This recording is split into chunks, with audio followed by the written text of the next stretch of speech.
to enter politics? After this movie, lalong ayoko. Talaga ba, boss? Lalong ayoko. Ever since time immemorial, talagang people have been asking me if I want to run for this, run for that. Wala sa personalidad ko. Maybe it's in my blood because my lolo, Vicente Soto, was a senator, and his brother, Filimon Soto, was a senator also. Ang nakamana sa amin noon is my brother Tito, at sa mga anak ko, si Vico, sila yung mga nasa personality nila yung maging public figure, public servant. Like for example, si Vico, maliit pa lang bata yan, nagbabasa na ng Constitution ng Philippines. He's very interested. So when he was growing up, nung mag-graduate na siya ng college, nag-work siya sa isang LGU, pinasok siya sa isang LGU, I won't say kung anong LGU yun. Tapos doon siya namulat na nasa kultura na natin yung corruption. He saw a lot of ghost employees all around the city hall, roaming around. Natakot siya. Ang dami multo eh. Ang dami multo. So, until the time that came na, sabi niya, Pa, I want to resign. Yeah, sure, go ahead. Then, bigla na lang, I want to run for councilor. Why? I want to do something about the government. I want to be an example of what good governance is. And that's what he's doing right now. I'm very proud of him. As a matter of fact, yung Freedom of Information Bill, isa lang ang meron noon, and that's the city of Pasig.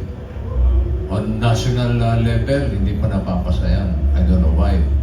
Marami kasing tinatago, mga ilang. So, yun, okay na ako doon sa background na lang ako, tiga-cheer na lang ako. Wala sa personalidad ko yun. So sa tingin mo ba, bossing, mas mahirap pamahalaan ng Pilipinas kesa dito sa kahariang pinamamahalaan mo dito sa The Kingdom? Alam mo, mas mahirap pamahalaan ng Pilipinas. Yung ating gobyerno ngayon, masyadong masalimuot. Kasi yung kultura natin na masyado nang gumulo. Yung kultura natin, while in the kingdom, isa lang ang may boses. Tradition, heritage, culture, at yung hari. And the royal family.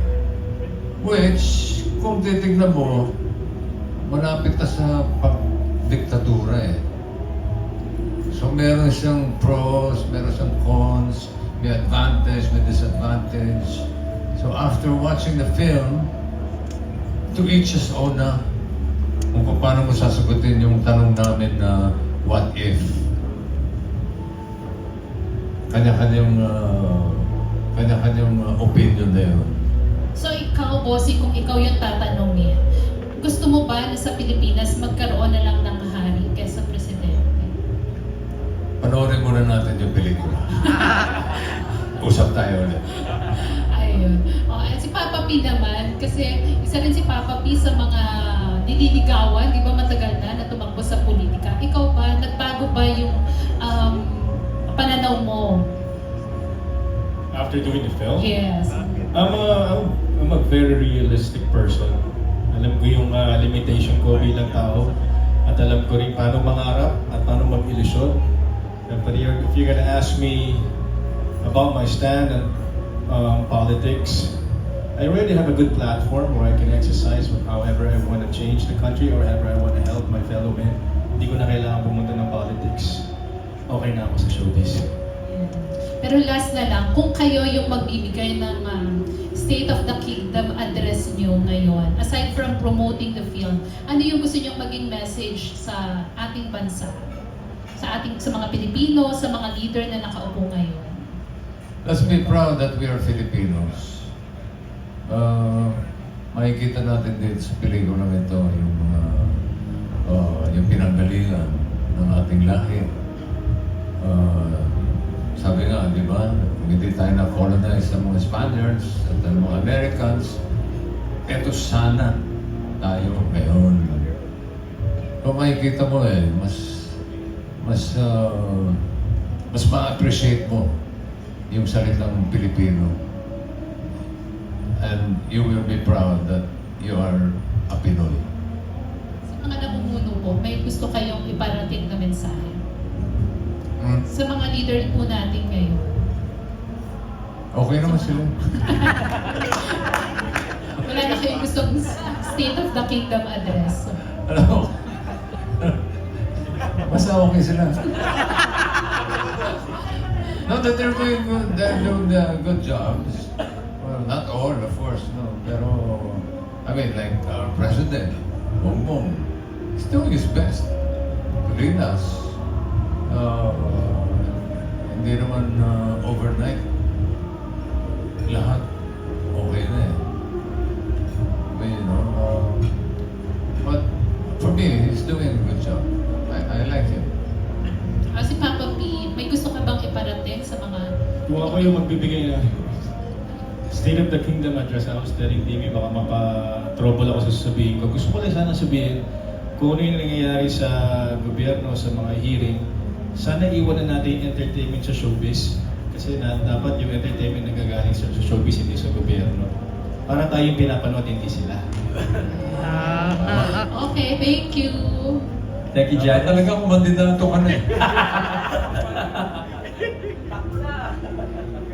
At ngayon naman ang mga tanong ay magagaling sa Marites University, specifically kay June Nardo. June? Marites University ka naman. I am the dean. Ni Bossing tsaka Apio. This is first time you to work together at nalaman nyo yung ugali ng isa't isa, yung kaalaman nyo sa pag-arte. Ano kaya gusto nyo sabihin? Kasi baka matagal bago masundan uli ito ng kasama niya. Ano gusto mo sabihin sa kanya, Piolo? Kay Bossing as an actor and Bossing as a person.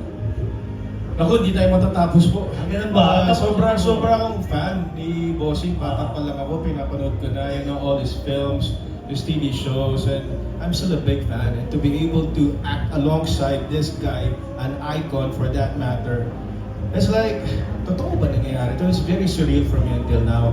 And it's such a privilege for me to see firsthand the kind of person that he is on and off cam. Totoo yung sinasabi ng mga tao. Simpatiko, napaka-charming, napakabait sa set. Oh, boy next door. Next one.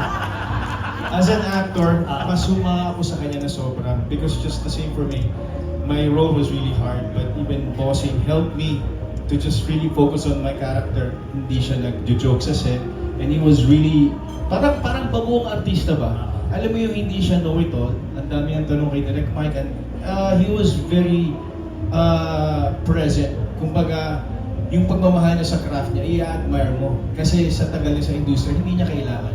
But because he loves what he's doing, that's why he has so much of my respect for that. Magaling ba umiyak? Magaling po talaga siya eh. Magaling po talaga si Bossing eh. Ako nga minsan, kailangan nararatel ako eh. Kaya hindi ako pwedeng tumingin, hindi ako pwedeng mag-break ng character kasi gusto ko sana magpa-picture muna. Kasi hindi pwede. Kaya kanina lang kami nakapagpa-picture. Kanina na talaga kami Inspirado talaga si Bossing.